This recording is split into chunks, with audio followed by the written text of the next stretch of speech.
Sup, y'all? Today we're gonna mess up basic audio editing. Today we're gonna mess up audio editing. Stop it. Get some help.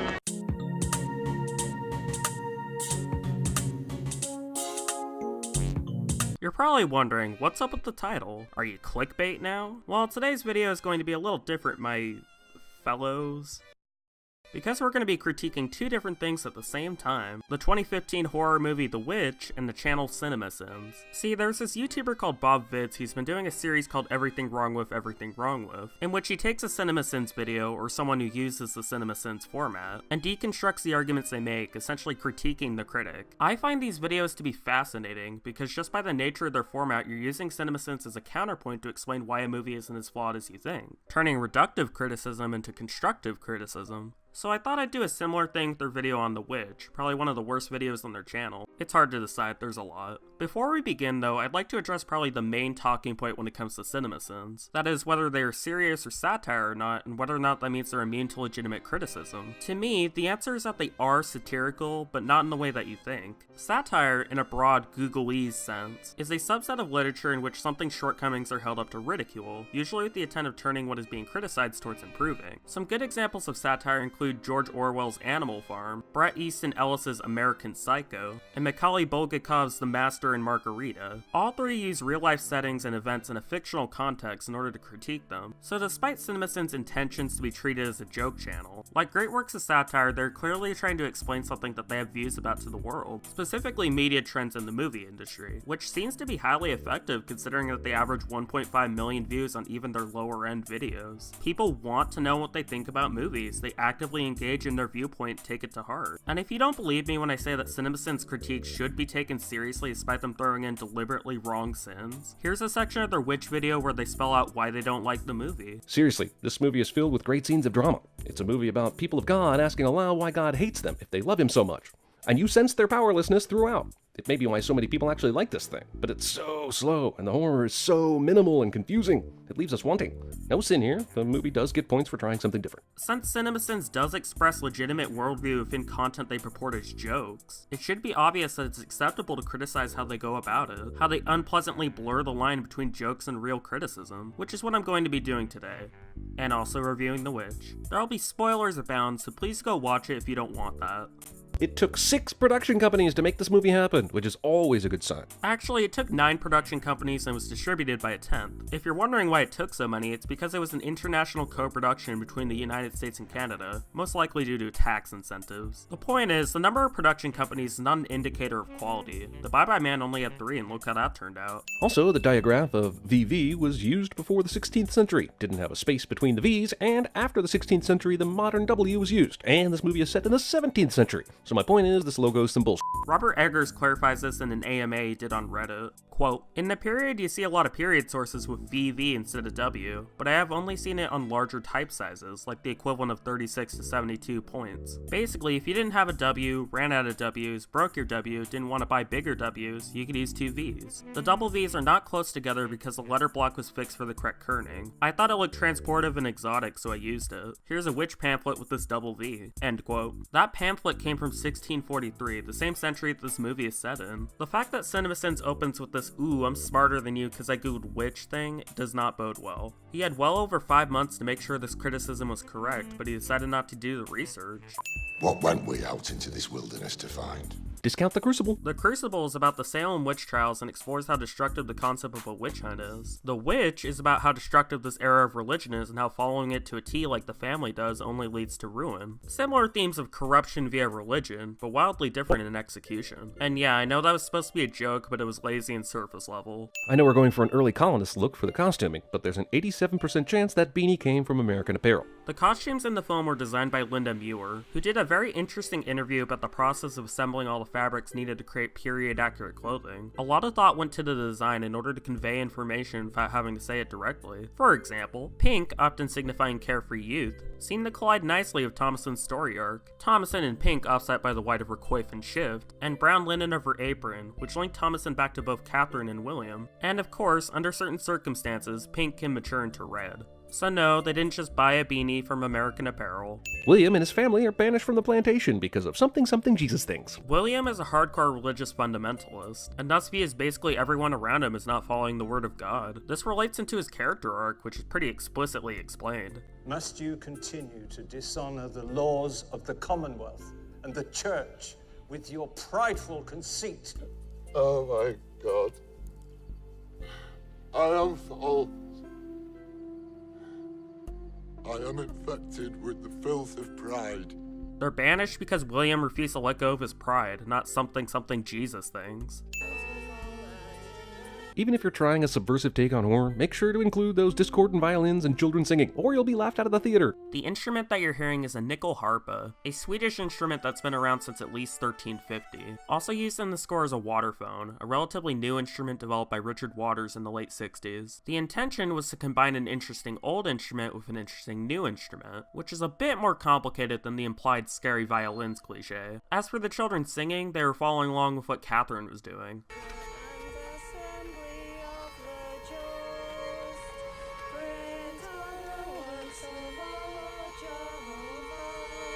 Funny that little setup wasn't mentioned. I wonder if that's going to become a running thing. Sudden daytime, sudden prone position grief, excitement. I'm confused why he edited the scene as if it didn't have a natural flow to it. In the context of the film, the music builds to a crescendo before transitioning into daytime.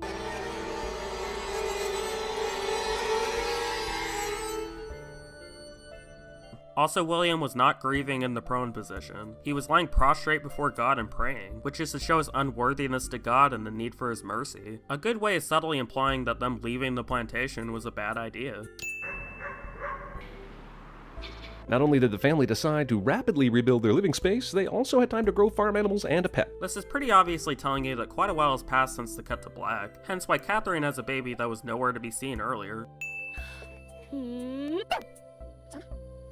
Apparently, this invisible, clumsy-ass witch will disturb the brush when she's absconding with the baby, but during the actual kidnapping, she was pro as shit at not making noise.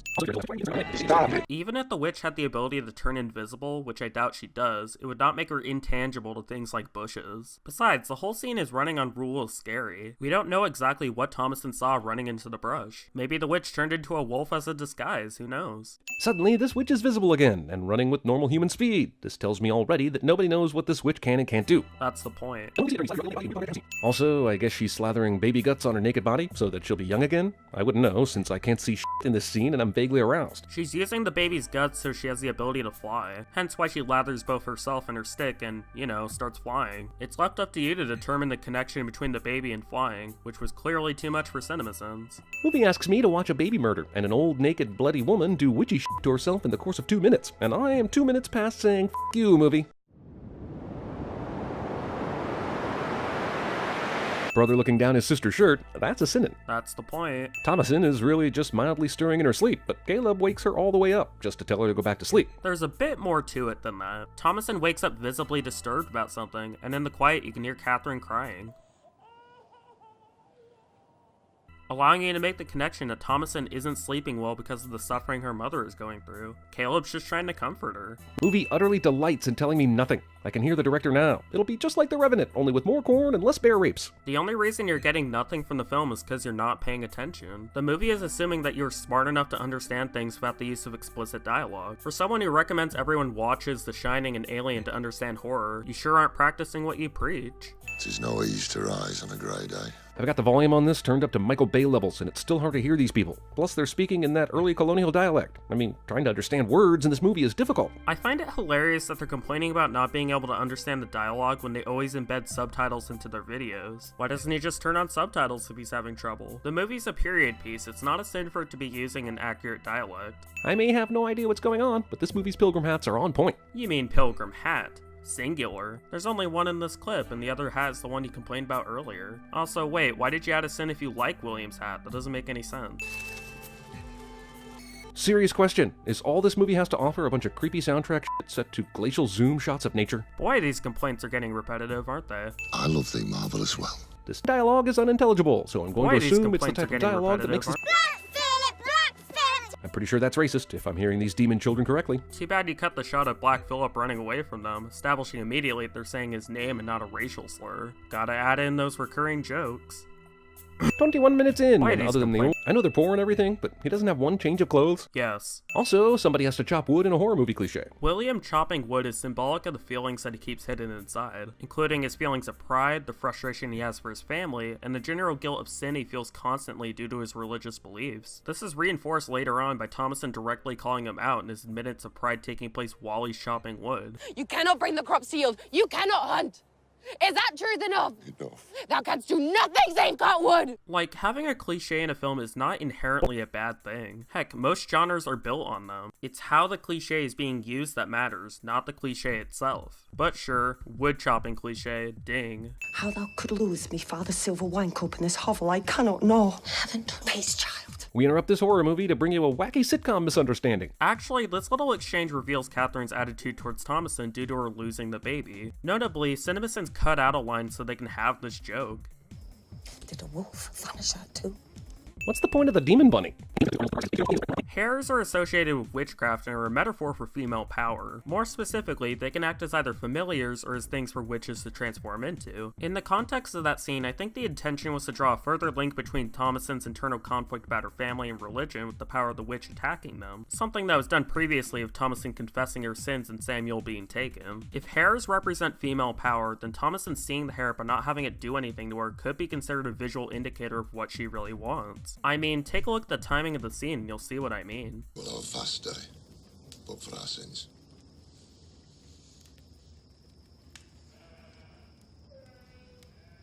Taking the scene completely literally is missing the point of why it's even here. We will starve. How did this family last long enough to even grow shitty corn, which takes about a year, without also learning how to find, kill, pick, fish, and eat non-corn food sources in this region? Corn takes about 3 to 4 months to grow, not a year. They probably had some food with them that was running out due to a lack of food income, which the movie itself directly addresses, so I'm not sure how they missed that. You cannot bring the crops to yield. You cannot hunt. Movie kills a baby and a dog within the first hour, and yet has generally forgotten a witch. I guess that hair and the ton of foreshadowing Thomasin doesn't exist now. Also, the witch was the one who killed the dog, so I don't know what you're talking about. Thomasin is that kind of knocked out when you rest your head gently on your arm. Or she just fell off the horse in that position. That's not that unrealistic, is it? This goes on for some time. Our weather expert, Walter Cronkite. This goes on for some time. This goes on for some time. This goes on for some time. This goes on for some time. This goes on for some time. This goes on for some time. This goes on for some time. Also, didn't the two kids leave before daybreak? They couldn't have gotten far since Thomasin heard her dad calling from outside the woods, but now it's almost night because atmosphere can't wait for narrative to catch up, damn it. It's not night, the darkness is being caused by cloud cover, which is why it's raining in the next scene. The director couldn't choose between Hansel and Gretel, Little Red Riding Hood, and the Three Little Pigs for his inspiration, and said, "F it, we'll use all three." The movie's subtitle is A New England Folktale. Using visual information from a story that was rooted in folklore and then updated to a more modern context is exactly what this movie is doing to the concept of a witch. If you're thinking about these things while watching the movie, then they did their job correctly conveying that. Pointing out deliberate choices made by the director and costume designer is not a criticism just because you think it is. Also, which lures Caleb in by assuming he's a boob man.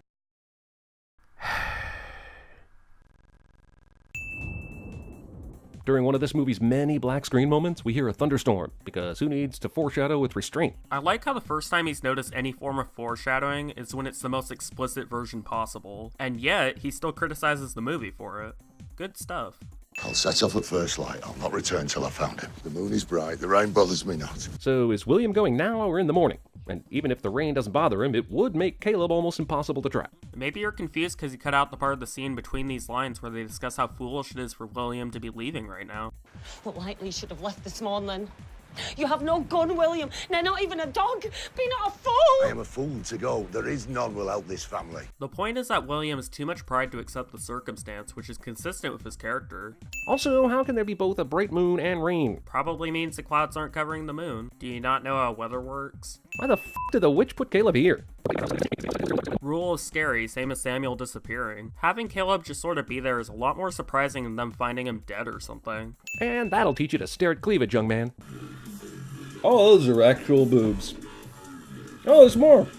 God, there's more. Okay, first off, they have no idea what happened to this boy, but they immediately go the let's poke a hole in his head route. Second off, all of them apparently know what to do in this situation. You know, when you find a child that's been wandering in the woods for a couple hours, then shows up naked and comatose in the rain. Happens all the goddamn time. You're not taking into account the state of medicine back in that time period, back when bloodletting was considered a legitimate medical practice. Criticizing characters for reasonably acting how they would within the time period is kinda dumb. Does this not look like witchcraft? What witch? Good question. We're almost 2/3 through the movie and have only seen her twice.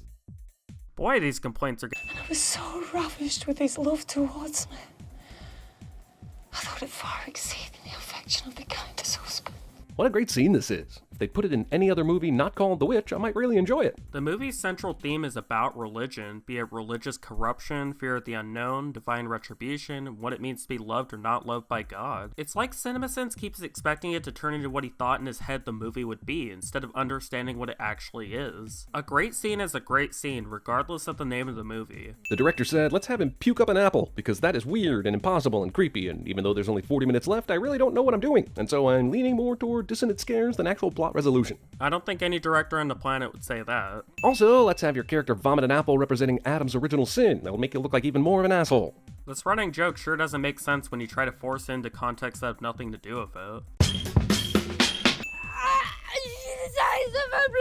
If she desires your blood, why did she let you go in the first place? Did she know your come back to life only to die anyway scene would be good for the movie? Why is he taking what Caleb is saying completely literally? He's clearly witched and out of his mind, so you need to take what he's saying as subjective, not objective. Take me to thy lap!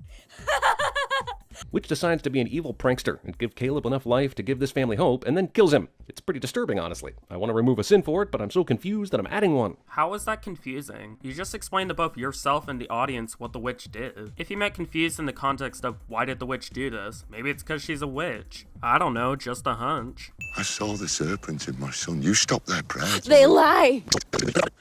Well, Will's got all the evidence he needs. No use in checking out the probably haunted woods that they forbade the kids to go into. Why would he go wandering the woods to check for a witch if he thinks Thomason did it? Also, Catherine was the one who forbid them, not William. I like you not outside the farm, even to the valley. Also, let's talk about William's dickhead character. Not only did it take his family from a nice place in England to subsequently more miserable living conditions, he also let his son take the blame for going into the woods, let Thomason take the blame for the cup, lied to his wife, didn't provide food for his family, and now he's calling his f***ing daughter a witch. Use Lucifer. Blame the goat for killing your children was the 17th century version of blaming your farts on the dog. The director said that the goat mythology he uses is taken from continental witchcraft instead of the traditional witchcraft the rest of the movie uses. Thus, in universe, the black goat is a sign of sin and the devil, so Thomason blaming the goat has a lot more layers than you think. I suppose I should be wondering what's going on, considering this father was just acting like he trusted Thomason's story and distrusted the twins, but is now hammering them all into a makeshift prison together. That would be true if the scene directly before this didn't exist. Get these lies from our babes' mouths are but trifles to them. I do not lie. Silence, creature!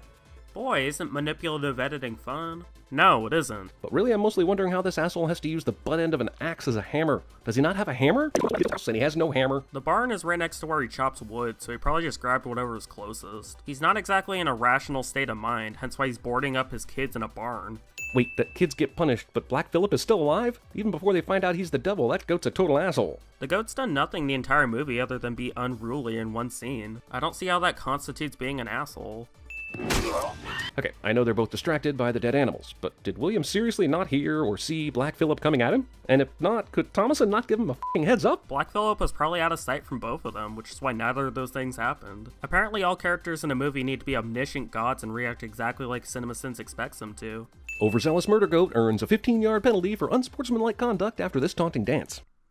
What?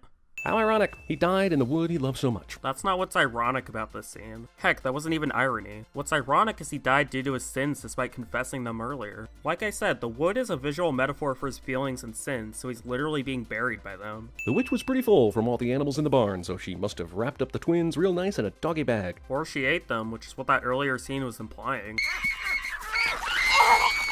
Wouldst thou like to see the world? Is there any reason to whisper at this point? She's seduced to the dark side already. There are no people around to hear this, except the audience, which can't. We aren't expecting Black Phillip to actually start talking to her, so doing that in the creepiest way possible is very effective. I mean, he's the devil, why wouldn't he be creepy? Wait, why is she rising? She didn't partake in the campfire ceremony. She's new! That's cheating! I guess Cinemasins is an expert on witch ceremonies, same way they're an expert at paying attention and being funny. Also, what happened to the twins? F you, that's what.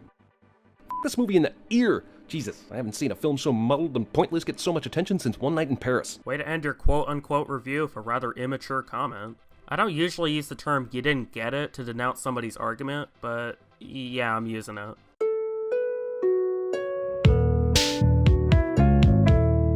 The Witch is a deceptively complex movie that deals with issues like feminism and religious fervor well, without ever compromising its basic premise of a witch terrifying people. It's a great movie and I will defend it to no end. Regardless, for someone who acts like he understands movies and plays a character who is a know-it-all movie-obsessed nitpicking asshole, he only lives up to the nitpicking asshole part of the criteria. He never attempts to understand the film he's watching, because the format he has only works if he's harsh and critical. I don't hate the guy personally. I like that he uses his platform to promote mental health awareness sometimes, but he needs to put some effort into his content. Maybe watch the movie more than once so your criticisms don't sound weak. Maybe stop construing scenes to not make sense via manipulative edits. Or maybe stop making Cinemasins videos for 10 years. Consider it a really long moment of silence for all the citizens' time you've slaughtered over the years. Yes, after all those 9 steps, the most important one is the 10th, that you just fucking stop. Just stop. Like a crack addict, you cannot get better while still smoking crack. You need to forget you even know what criticism means. I'm estimating that'll take about 10 years. And then you can think about making a critical video again. I have the utmost confidence if you follow these steps, you can restore the genre to the popularity and quality levels it enjoyed in its heyday. Sincerely, Yeah, I'm alright, skip. Skip. Skip. Hey, hi, hello, thanks for checking out my video. I know it's pretty different than what I do usually, but I thought it would make for an interesting one-off. As I've said before, you don't have to agree with me on anything I've said, but I hope I've explained myself well enough that you understand where I'm coming from. Be sure to check out VVitch channel if you like the style of review/criticism, since I directly ripped the format off from him. Mwah. Anyway, I'll see you next time.